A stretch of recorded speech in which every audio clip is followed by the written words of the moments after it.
سبحانك لا علم لنا إلا ما علمتنا إنك أنت العليم الحكيم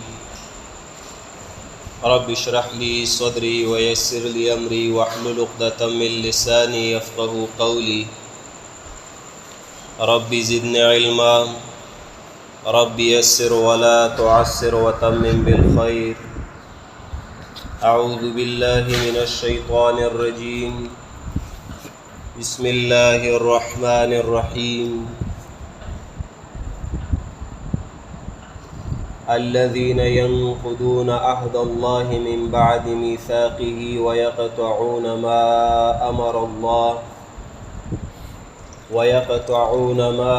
أمر الله به أن يوصل ويفسدون في الأرض أولئك هم الخاسرون صدق الله العظیم. سورة البقرہ کی اول حصہ زمونگا شروع شوے پدی کی باب دے دوم دا آیت وشتمنا تر آیت نمبر یوکم سلویخت پوری پدی باب کی اغسل مسئلہ ذکر کئی اثبات التوحید. پاہاگی کی منگا رنبنی دو آیاتو کی اثبات التوحید بالادلت العقلیہ خمسہ محضہ من ذکر کرے دے. اثبات و رسالت ذکر شوے، تخویف منکرین تا بشارت کامل منون کو تا، دفع اعتراض او حکم منگا ذکر کری دا امثالو. وہ اجتماعیت کی منگا د فاسقینو وضاحت شروع کړي دي په ذکر د خباثات ثلاثه چې پاغي کې اول خباثت منګه بیان کړو چې الفاسقین سوق دي الذين ينقضون عهد الله من بعد ميثاقه. دا دغه اول خباثت. فاسقان کسان دي چې ماتي دوی عهد الله لوز د الله وعده د الله من بعد میثاقی پس د مضبوطوالی د هغینا دا خلق سدی دا فاسقان دي. پدی کې منګه د ينقضون عهد الله وضاحت کړي دي چې دلته عهد الله نه مراد هغه عهد الله مع العلماء وعهد الله مع جميع الخلق. دا غي وضاحت من کړو. من بعد میثاقه کې لک بیان پاتے ہو. میثاق دا ماند دی صدا ماند مضبوطول نورستو دا عهد دا اللہ ذکرو دلتا من بعد میثاقه دا قید روڑو مزید دا قباحت دا پارا قید ولگولو مزید دا قباحت دا پارا چې دوی د الله سره لوز کوي او هغه لوز داسې کوي چې هغه مضبوطی هم الله یې داسې مضبوطی په انزال د کتب او د رسول او دا خلک داسې مضبوطی چې دی په قبولولو په قسم باندې دا واده مضبوطی د الله سره. من بعد میثاقه دې کې دو معنی کو لخیال ورته کوي. من بعد میثاقه یا خدا میثاق مصدر دے او مبنی دے للفاعل. میثاق مصدر دے مبنی للفاعل او فاعل دے اللہ دے. دو معنی بداسی شی من بعد میثاقی یعنی من بعد ان وثقه الله من بعد ان وثقه الله بانزال الكتب وارسال الرسل. من بعد میثاقه اول معنی چې میثاق مصدر وی مبنی للفاعل او فاعل الله وی معنی بداسی وی من بعد ان وثقه الله پس دا هغه نه وثقه الله چې مضبوط کړي وي الله دی وعده لرا پس باندې به انزال الكتب پنازلول د کتابونو و ارسال الرسل او پرالیګل د پیغمبرانو. نو الله دی سره وعده مضبوطه کړه پس باندې کتابونه ورته راولېګل انبیای راولېګل. دا اوله معنا. یا دویمه معنا من بعد میثاقه کی دویم توجیه چې میثاق مصدر وي او ماغه مصدر خو مبني وي للمفعول. اول کې مبني للفاعل فاعل الله اوس دلته میثاق ماغه مصدر دی خو مبني دی للمفعول او مفعول د دې خلق دی. نو معنا بداسي من بعد میثاقه من بعد ان وثقوه بالقبول من بعد ان وثقوه پس د مضبوطولو د دی وادینا پس سره بالقبول په قبولولو سره. نو خلق د الله سره لوز کو چې الله ته زمونږ ربي او هغه قبولم کو یعنی مضبوط هم کړه دا وعده. نو میثاقه کی دا هی ضمیر یا خراجش الله ته یا راجش دی خلق ته. نو گویا کې الله تعالی سره دی وعده مضبوطه کړه هغه مضبوطه وعده کې دی سو کو نقض کو هغه ما تکړه. نو فاسقان سوق دی الذين کسان ينقضون عهد الله چې ماته دی لوز د الله من بعد میثاقه پس د مضبوطولو د هغینا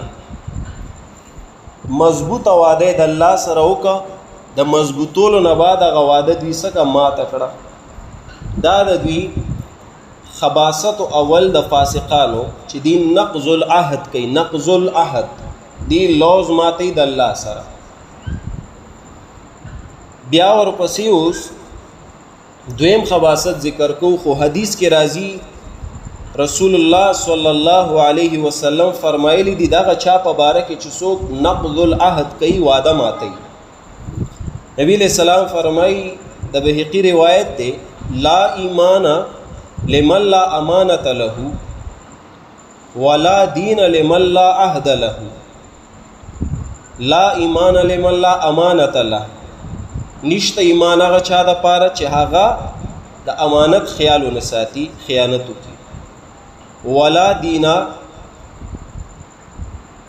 دین لمن لا عهد له او دین د هغه چا نشتا چې هغه عهد نه قائمه. دا زما واسي نه ده که څنګه دا میسجونه بار بار کوي.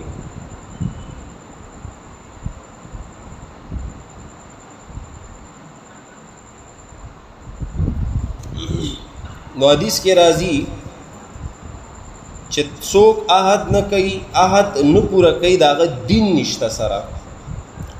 بل د منافقانو خباثاتو کې هم راځي چې اذا وعد خلفا کله چې دی وعده کوي نو دی داغي خلاف ورزي کوي. نو د فاسقانو هم دا کار دی وعده مضبوطه کړي د خودلته وعده ماته کړي. اوس ورپسې دویم خباثت د فاسقانو ويقطعون ما امر الله به ان يوصل ويقطعون او پریکي دوی ما هغه امر الله به چې حکم کړی الله به په هغه ان يوصل چې پوره دکړې شي یا ان يوصل چې وصل دکړې شي په وس دکړې شي.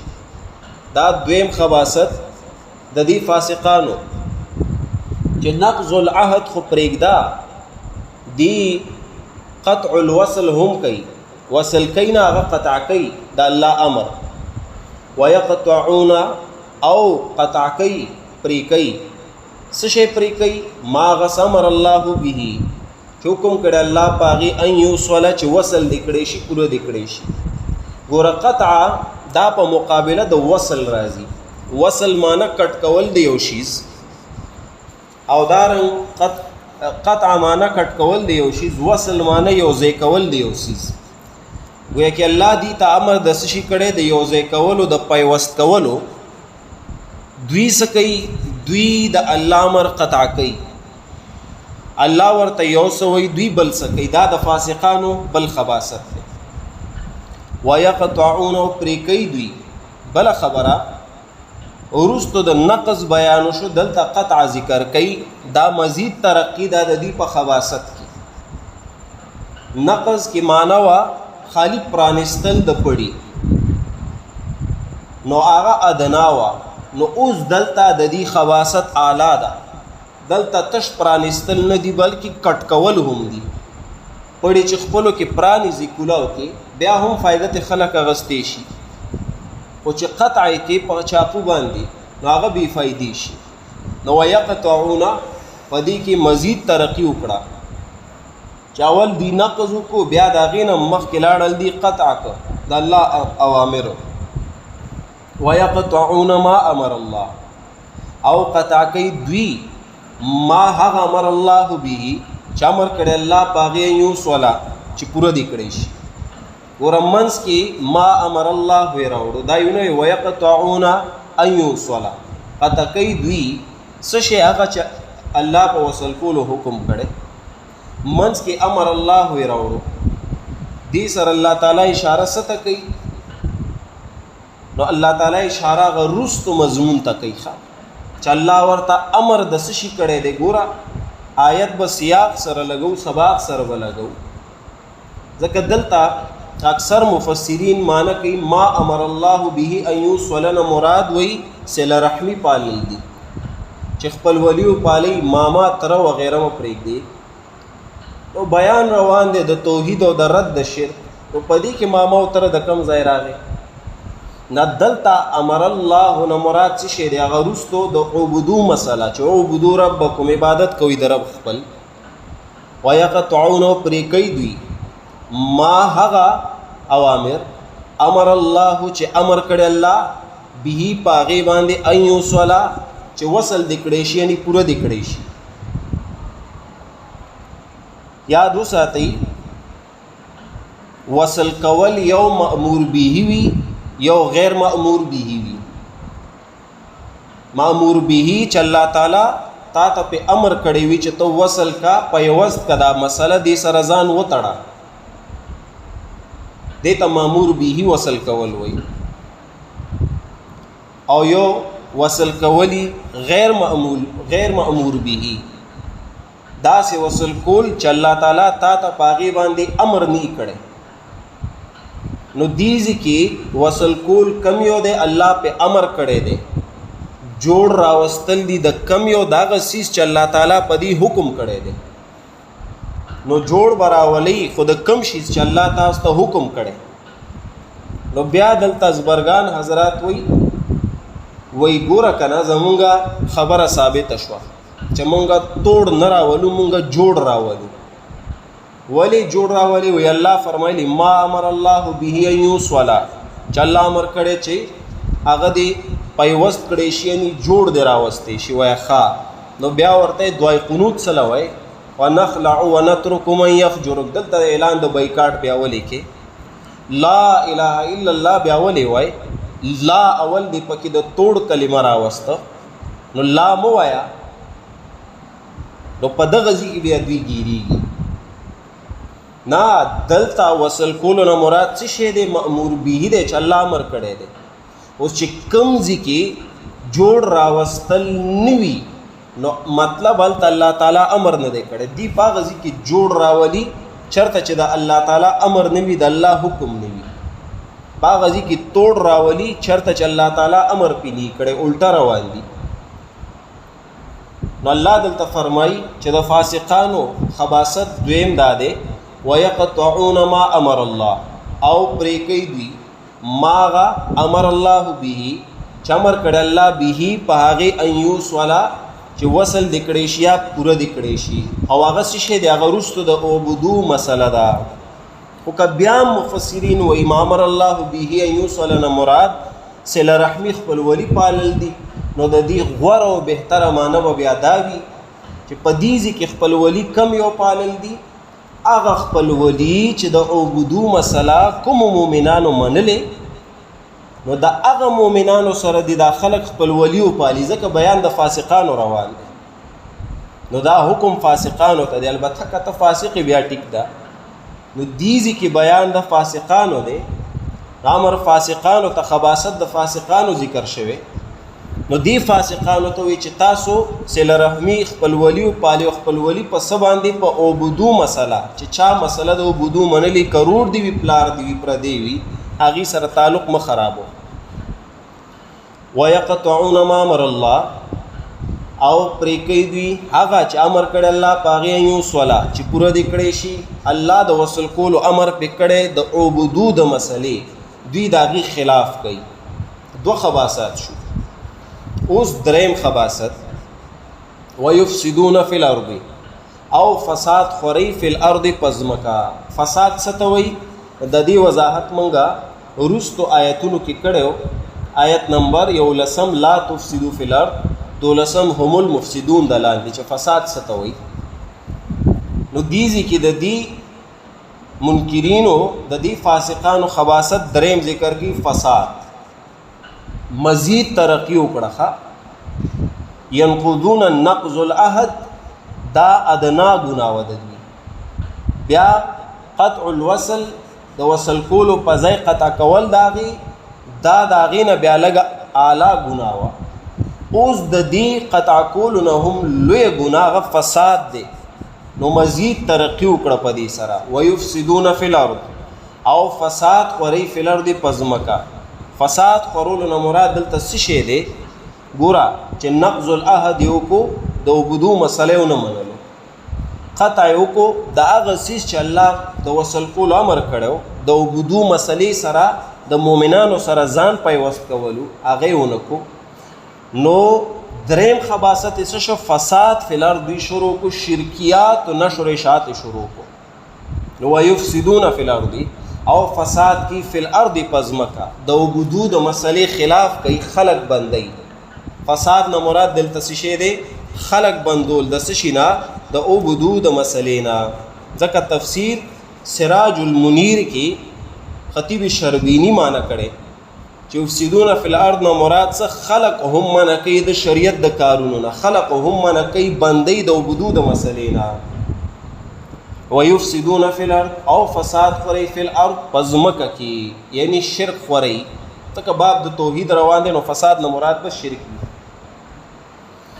یو خبره یو نقطه یادو ساتي چې کم یو ګناه تاسو ګورئ نو پدې دریو خباثاتو کې یو ورته خامخا شامل وي په یو ګناه کې یا خو نقض العهد وي وعده ماتول بوي کدا پکې نو وینو قطع کول د وصل بوي وصل فزای قطع کول د هغه د الله امر پرې کول کدا پکې نو وینو فساد به پکې خامخا وي خو دلته دا دریوانه ذکر کړي دي ځکه ګناه لوی ګناه دا هغه څه دی د عبودو د مسلې خلاف کول هغه شرک دی نو په شرک نقض العهد هم وي قطع کول د وصل هم وي او فساد فی الارض هم وي نو د عبودو د مسلې خلاف کولو شرک کولو دی وجدا دریوانه ګناهونه غي تاسو شو دریوانه خباثات شامل شو نو ويفسدون فی الارض او فساد خوري فی الارض پزمکا